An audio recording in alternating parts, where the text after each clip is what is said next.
할렐루야. 오늘도 굿TV와 함께 하시는 여러분들을 주님의 이름으로 사랑하고 축복합니다. 오늘은 마태복음 26장 28절의 말씀을 통해서 성막의 영성 가운데 7번째 시간이요, 번제단의 첫 번째 시간을 함께 나누며 은혜를 받기를 원합니다. 우린 그동안 6주에 걸쳐서 성막이 우리들에게 주는 영적 메시지를 나누며 은혜를 함께 받았죠. 성막을 통해서 우리에게 주는 메시지 가운데 여러 가지가 있지만 가장 핵심적인 요소는 뭐냐? 우리를 믿음에 이르게 하는 영성이 무엇인가를 알려주고 있다고 하는 것이죠. 그래서 이를 성경은 복음이라고 말하며 사도 바울을 통해서 로마서 1장 17절의 말씀에 복음에는 하나님의 의가 나타나서 믿음으로 믿음에 이르게 하나니 기록된 바, 이건 하박국서 2장 4절을 말하는 겁니다. 기록된 바 오직 의인은 믿음으로 말미암아 살리라 함과 같으니라 라고 말하며, 복음은 무엇이냐? 믿음으로 사는 겁니다. 근데 그 믿음으로 사는 그 믿음을 조금 더 구체화시킨 게 믿음으로 믿음에 이른다고 말하였던 것입니다. 맞습니다. 시작도 믿음이요, 마지막도 믿음임을 말하고 있는 것이죠. 이에 사도 바울은 조금 더 구체적으로 말하며 로마서 10장 9절의 말씀에서 우리가 입술로 예수를 주로 시인할 뿐만 아니라 마음으로 예수님이 십자가에서 죽으셨고 다시 3일 만에 부활하신 것을 마음에 믿으면 구원을 얻는다라고 말합니다. 그리고 이어서 로마서 10장 10절의 말씀에 계속하여 마음으로 믿고 입으로 시인할 때 구원에 이른다라고 표현하며, 믿음으로 구원을 얻은 자가 믿음으로 구원에 이르러야 한다고 말하며, 우리의 영성이 믿음으로 시작해서 믿음으로 마치듯이 구원을 얻어서 구원에 이르러야 하는 신앙을 가르쳐 주고 있다고 하는 것이죠. 바로 이것이 역시 사도 바울에 의하면 에베소 4장 13절과 15절의 말씀에 의하면 우리의 영성이 그리스도의 장성한 자의 분량에 이르러야 하는데, 그것이 바로 15절의 말씀에 예수님에게까지 자라는 것이다. 그에게까지 자라는 거라고 말하며, 우리가 믿음에 이르는 신앙이, 구원 얻은 신앙이, 구원에 이르는 신앙이, 이게 바로 우리의 신앙이 예수님을 닮아가기까지 자라는 신앙임을 가르쳐 주고 있는 것입니다. 맞습니다. 그런데 이 믿음에는 반드시 따라야 할 중요한 영성의 핵심이 있으니 바로 하나님의 말씀입니다. 왜냐하면 믿음의 근본이 말씀이기 때문입니다. 그래서 로마서 10장 17절의 말씀을 통해서 보면 믿음은 들음에서 나며 들음은 그리스도의 말씀으로 말미암았느니라 라고 말하며, 말씀이 없는 믿음은 아무런 유익이 없다고 하는 것이죠. 그래서 주님께서는 베드로를 통해서 우리에게 말씀했을 때 베드로전서 1장 23절의 말씀에 거듭난 것은 썩어질 씨로 된 것이 아니요 썩지 아니할 씨, 하나님의 살아있고 항상 있는 말씀으로 우리가 거듭났다고 표현하며, 말씀을 통해서 우리가 믿음 안에서 구원을 얻었음을 가르쳐주고 있죠.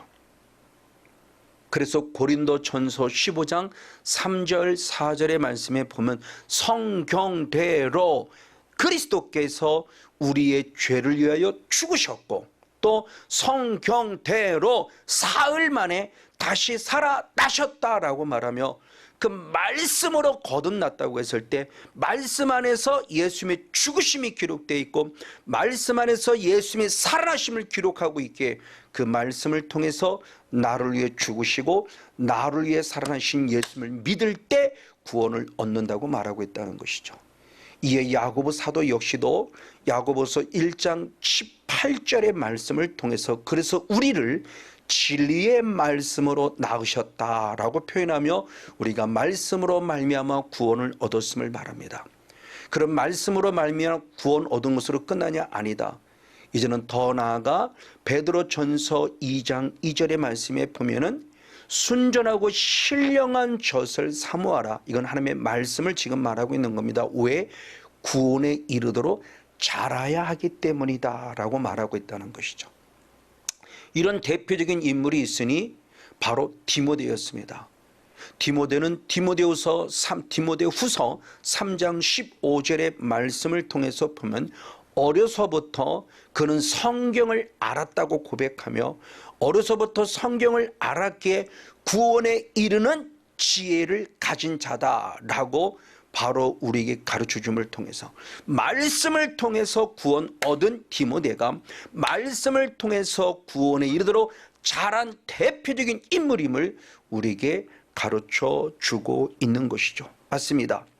바로 이와 같이 우리의 영성은 철저히 말씀을 통해서 구원에 이르러야만 합니다. 그러나 그 말씀이 단순히 지식으로 끝나서는 안 된다는 거죠. 즉 내 힘으로 구원을 얻은 것도 아니요 내 힘으로 구원에 이르는 것이 아닙니다. 그럼 누구의 것이냐? 오직 성령님입니다. 그래서 빌립보서 1장 19절의 말씀을 통해서 보면 너희의 간구와 성령의 도심으로 우리의 구원에 이르는 줄 안다라고 표현하며 성령님의 절대적인 감동과 감화에 의한 말씀으로 말미암아 구원을 얻은 자가 구원에 이른다는 것을 가르쳐 주고 있는 것입니다.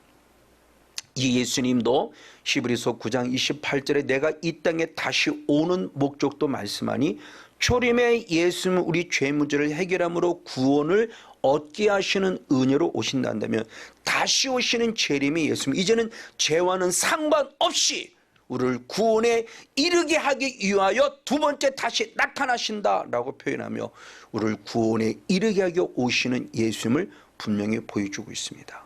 맞습니다. 이와 같이 성막은 우리들에게 구원을 얻은 자가 구원에 이르게 되고 믿음으로 믿음에 이르는 신앙, 이 신앙은 결국 잘하는 신앙을 가지고 가르치고 있다는 사실을 우리가 성막을 통해 나누며 우리가 그동안 은혜를 나누었죠. 맞아요.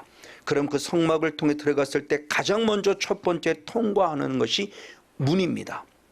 바로 이 문은 누구냐 그랬을 때 요한복음 바로 10장 7절의 말씀에 예수님이 말할 때 나는 양의 문이다 라고 말해요. 예수님이 양의 문이라고 말한 것은 바로 세상 죄를 지고 온 하나님의 어린 양이심을 본인 스스로가 고백하고 있죠. 그래서 요한복음 1장 29절의 말씀에서는 나는 세상 죄를 준 하나님의 어린 양, 세례 요한이 예수님을 설명할 때 보라 세상 죄를 지고 가는 하나님의 어린 양이다 라고 표현하며 결국 예수님이 양의 문으로서 즉 세상 죄를 지고 온 하나님의 어린 양으로 우리에게 오셔서 구원의 문을 열어주셨음을 말하고 있죠. 그래서 요한복음 10장 9절의 말씀에 예수님이 친히 말씀하실 내가 문이니 나로 말미암아 들어가는 자가 구원을 얻으리라 라는 말씀을 통해서 바로 문은 예수 그리스도를 우리에게 말씀하고 있다는 사실을 우리가 분명히 알 수 있습니다. 맞습니다. 그리고 이렇게 예수님을 통해서 구원의 문을 들어간 우리들은 가장 먼저 우리가 맞닥뜨려야 될 첫 번째 또 다른 성물이 있으니 구원의 문을 들어가자마자 우리가 맞닥뜨릴 첫 번째 성물은 바로 번제단이라는 선물입니다. 그럼 번제단이 우리에게 주는 영적 메시지는 무엇일까요? 너무나 간단하고 너무나 잘 알죠. 우리의 유일하게 죄의 문제를 해결하는 곳이 바로 번제단입니다. 그런데 이 죄의 문제를 해결하려면 우리에겐 유일하게 회개밖에 없습니다. 그래서 사도행전 2장 38절의 말씀에 보면 회개하라 그리고 죄 사함을 받으라라고 말하며 바로 이 번제단이 우리에게 주는 거룩한 영성의 핵심이 이게 무엇이냐? 회개를 통해서 죄 사함을 받는 길이 구원을 얻은 자로서 구원에 이르는 길임을 가르쳐주고 있죠. 그래서 예수님께서도 이 땅에 친히 오셔서 첫 번째 복음에 전한 메시지의 핵심이 마가복음 1장 15절의 말씀을 통해서 보면은 하나님 나라가 가까웠으니 회개하고 복음을 믿으라 라는 말씀을 통해서 바로 믿음의 출발점이 회개임을 우리에게 가르쳐 주고 있는 것이죠.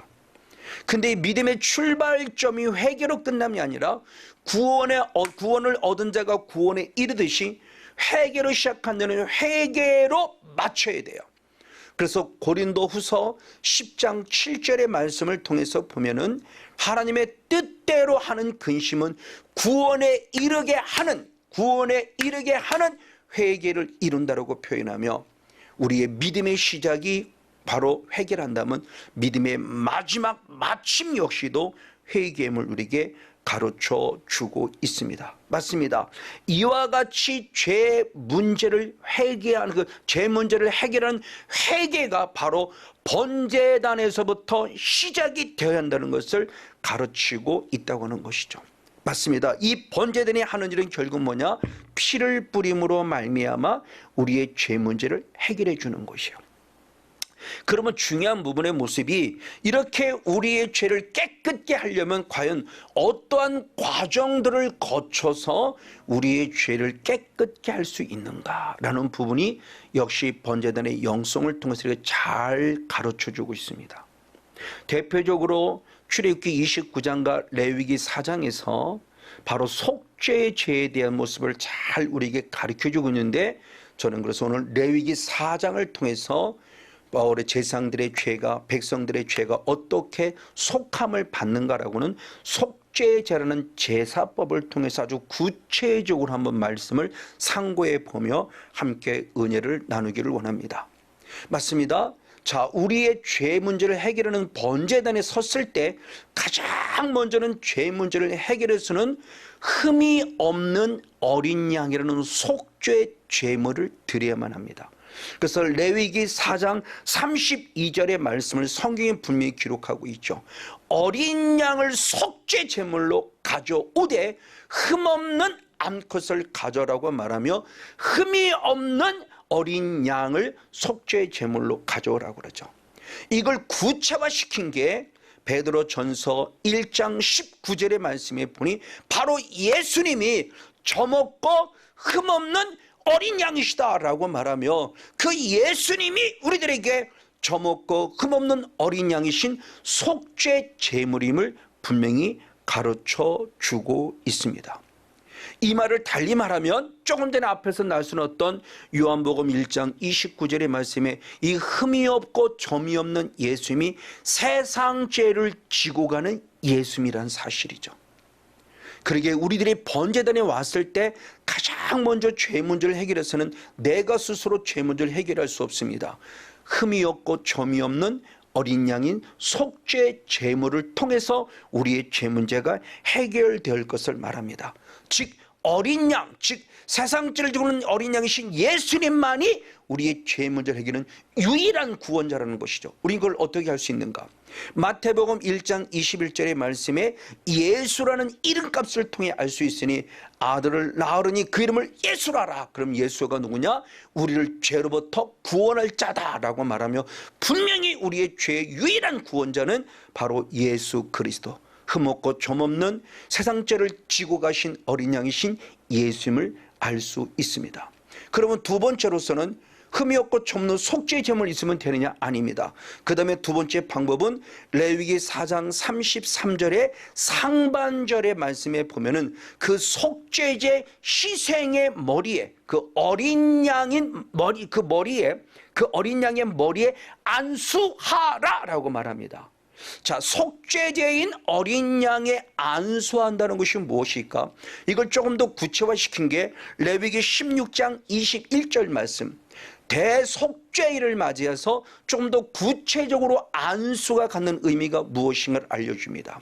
자, 그 제물의 머리에 안수했는데, 안수한다는 것이 뭐냐? 바로 이스라엘 자손의 모든 불의와 그리고 그들이 범한 모든 죄를 중요합니다. 고하고 그럽니다. 바로 이게 중요해요.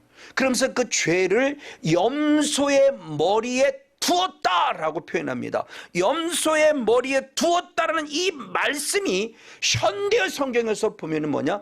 뒤집어 쓰게 했다라고 표현합니다. 즉 한 마리의 어린 양에게 우리가 안수한다고 하는 것은 내 죄를 이 어린 양에게 뒤집어 씌운다는 걸 말해요. 자, 흠없는 어린 양에게 성건용 목사가 범한 죄를 안수를 통해서 뒤집어 씌우는 겁니다. 이것이 결국 영적인 세계 속에서 예수님과 적용시켜 보면은 우리의 죄를 예수님께 자백하는 거예요. 예수님께 전이시키는 겁니다. 예수님께 내 모든 죄를 고하는 거예요. 그래서 요한 1서 1장 9절의 말씀을 통해서 보면은 예수님께 나의 죄를 자백하면 미쁘시고 의로우신 예수님은 우리를 죄를 사실 뿐만 아니라 우리를 모든 불에서 깨끗게 하신다고 말하며 참된 구원의 길이 바로 우리의 죄를 자백했을 때임을 고백하고 가르쳐주고 있죠. 역시 시편 기자 역시도 시편 32편 5절의 말씀에도 보면 우리가 우리의 죄를 자백했다 할 때 자백했다는 것이 내 죄를 아뢰고 숨기지 아니했다. 그럴 때 주님께서 내 죄의 악을 사하셨다라고 성경이 말해주고 있습니다. 이건 예수님이 우리를 살리는 아주 중요한 영적인 법칙을 만들어 준 거예요. 예수님께는 정말 죄송하지만 내가 살려면 나는 내 죄를 예수님께 뒤집어 씌울 수밖에 없어요. 그걸 잘 설명한 게 고린도 후서 5장 21절입니다. 점없고 흠없는 예수님, 즉 죄로 알지도 못하는 예수님에게 우리를 대신하여서 내가 범한 죄로 죄를 삼으셨다. 그 죄가 없은 예수님에게 성건용 목사가 범한 죄를 삼으셨다. 그런데 그 삼으셨다라는 것을 새 번역 성경에서 본 우리의 죄를 뒤집어 씌웠다. 누구에게? 예수님께. 그럴 때 우리가 누가 되냐? 하나님의 의가 되게 하셨다는 거죠. 지금 내 죄를 어린 양에 뒤집어 쓸 때 죄가 없으신 예수님에게 내 죄가 전이 되므로 예수님은 죄인이 되셨고, 그 죄인 된 예수님이 십자가에 죽으실 때 원래는 예수님은 하나님의 의를 가진 의인이실 때 그 하나님의 의가 내게 전이 돼서 나를 바로 살려주었다는 것을 말하죠. 그러니까 이제는 흠없고 점없는 예수님 앞에 무릎 꿇어서 반드시 우리의 죄를 자백함으로 말미암아 우리의 죄는 예수님께로 전이 되고 예수님의 의가 우리에게 전이 돼서 우리가 바로 의를 힘입는 바로 주인공이 되어야 한다는 것이죠. 그러면 자백하는 것으로 끝나냐? 아니었습니다. 더 나아가 계속해서 레위기 4장 33절 하반절의 말씀에 보면은 그 우리의 죄를 전이시킨 속죄 제물을 중요합니다. 잡아라 그랬습니다. 그 잡는다는 것이 결국 뭐냐? 예수님을 십자가에서 죽이는 것을 말하고 있는 것입니다. 그래서 조금 전에 말씀드렸던 고린도전서 15장 3절의 말씀에 보면 예수님은 성경대로 우리의 죄를 위해서 죽으셨다고 말하며 바로 예수님이 십자가에서 죽으셨음을 우리에게 가르쳐 주고 있죠. 맞습니다. 바로 이와 같이 우리의 죄를 바로 예수님께 전이시킬 때 예수님이 그 죄의 모습을 뒤집어 쓰시고 친히 십자가에서 죽으셨는데, 이걸 로마서 5장 8절에서는 우리를 향한 사랑의 증거라고 그랬습니다. 우리가 아직 죄인이었을 때 예수님이 십자가에서 죽으심으로 말미암아 우리를 향한 사랑을 확증해 주셨다는 거예요. 아멘. 너무너무 감사하죠. 그러나 예수님이 죽으심으로 끝나지 않습니다. 진정한 속죄를 받으려면 이제는 네 번째의 모습으로 역시 레위기 바로 4장 34절의 말씀에 보면 그를 잡았다, 죽였다는 겁니다. 왜 죽였냐? 피 때문입니다. 그래서 레위기 4장 34절에서는 제사장은 그 속죄생의 피를 손가락으로 찍어서 번제단 뿔에 바르고 그 피를 그치 전부를 제단 번제단 밑에 쏟아라고 말하며 바로 피라고 하는 것과 분명히 연결이 되어져야 기독교의 완성이 될 수 있습니다. 우리들에게 있어서는 정말 피가 없으면 안 됩니다. 피는 절대적 필요한 요소입니다. 그래서 레위기 17장 11절의 말씀에 바로 생명은 피에 있다고 말하며 그 피가 있음으로 말하며 그 피가 우리 죄를 속하였다라고 표현을 통해서 피로만 우리의 죄가 바로 사함받았음을 가르쳐 주고 있죠. 이에 히브리서 9장 22절의 말씀에도 바로 피 흘림이 없은즉 사함이 없느니라는 말씀을 통해서 오직 피로만 우리의 죄사함의 은혜가 있음을 가르쳐 주고 있습니다. 그래서 마태복음 26장 28절의 말씀에는 예수님이 우리를 죄사함을 얻게 하려고 많은 사람을 흘리는 바 나의 피 곧 언약의 피라고 말해요. 그 언약의 피가 우리를 죄로부터 구원하심을 이렇게 가르쳐 주고 있죠. 그래서 사도 요한 역시도 요한일서 1장 7절의 말씀에 예수의 피가 우리를 죄에서 깨끗하게 하였다고 말하며 예수의 피로만 구원이 있음을 가르쳐주고 있고요. 그래서 구원받은 증거로서 베드로 전서 1장 2절 말씀에는 뭐라고 표현했는가?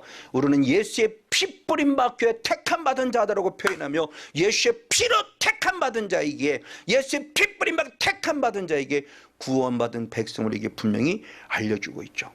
그리고 더 나아가 예수님은 요한복음 6장 54절의 말씀을 통해서 내 피를 마시는 자만이 영생을 가졌고, 아멘, 더 중요합니다.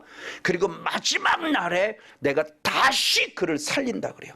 그리고 늘 이 시간도 예수의 피를 날마다 뿌리고 바르고 덮어야 되고, 예수의 피를 날마다 먹고 마시는 자가 될 때 영생을 얻어 바로 구원의 모습에서 죄삼의 은혜를 공급받을 뿐만 아니라 다시 오실 주님의 예수님을 만날 때 다시 살아나 구원에 이르는 자가 된다는 것을 우리에게 가르쳐 주고 있습니다. 맞습니다. 그러면서 히브리서 기도는 너무너무 중요한 영성을 우리에게 알려줬어요.